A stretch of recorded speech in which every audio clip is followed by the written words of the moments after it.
স্বরাষ্ট্রমন্ত্রী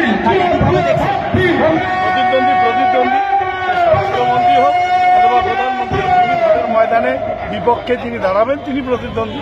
সেই একজন প্রতিদ্বন্দ্বী হিসাবে আমার যা কর্তব্য সেই কাজে আমি করছি, আমি সেইভাবেই তাকে দেখছি, আলাদা কোনো দেওয়ার ব্যাপার নেই। দাদা, প্রাক্তন এমপি যে ছিল, যিনি আমাদের পার্থপ্রতিম রায়, আপনার সঙ্গে দেখা যাচ্ছে না কোনো সময়? দেখা গেল তাকে দেখা যাচ্ছে না। আজকে সেই পার্থপ্রতিম রায় আমার সঙ্গে ছিলেন, রবীন্দ্রবাড়িতে মিটিংয়ে ছিলেন, আরো এক জায়গায় ছিলেন, উনি ছিলেন মিটিং, আজকেই ছিলেন, তোমরা খবর নিয়ে দেবো। আজকে আমার সঙ্গে ছিলেন। দাদা, রবীন্দ্রনাথ ঘোষ ব্রত করেছিলেন, আপনি জিতবেন তা বিশেষ ঘোষণা। রবীন্দ্রনাথ ঘোষের ব্যাপার, তার দৃঢ় বিশ্বাস, তিনি এই কুচবিহার জেলায় একদম নারী নক্ষত্র সবকিছু জানেন এবং তৃণমূল কংগ্রেসের জন্মলগ্ন থেকে তিনি কুচবিহারের তৃণমূল কংগ্রেসকে লালিত পালিত করেছেন।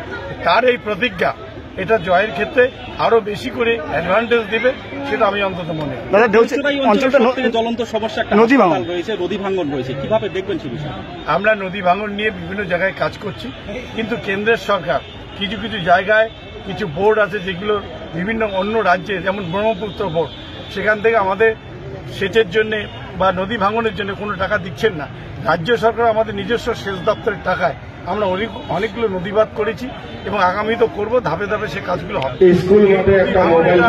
জেলার একটা জ্বলন্ত সমস্যা, কারণ নদী মাতৃক কুচবিহার জেলা, তার চতুর্দিকে নদী প্রতিনিয়ত ভাঙছেন, এগুলো আমরা কেউ যদি পেয়ে থাকেন। হাসপাতালটা কি বলবেন? হাসপাতালটা অবশ্যই প্রায় 2000 কমিটির ইমার্জেন্সি অপারেশন বন্ধ, হাসপাতালে ডাক্তার পাওয়া যাচ্ছে না। আমি জমা দিয়ে যাবেন। স্বাস্থ্য ভবনের সঙ্গে কথা বলছি যে ডাক্তার নিয়োগের প্রক্রিয়া সেটা বিভিন্নভাবে বিরোধীরা কেস করে হোক, যে করে হোক, তারা আটকানোর চেষ্টা করছে। অর্থাৎ রাজ্যের স্কুলগুলোকে যেমন আটকানোর চেষ্টা হচ্ছে, তেমনি হাসপাতাল এবং বিভিন্ন জায়গায় কারণ কর্মী নিয়োগের ক্ষেত্রে প্রতিবন্ধকতা তৈরি করছে।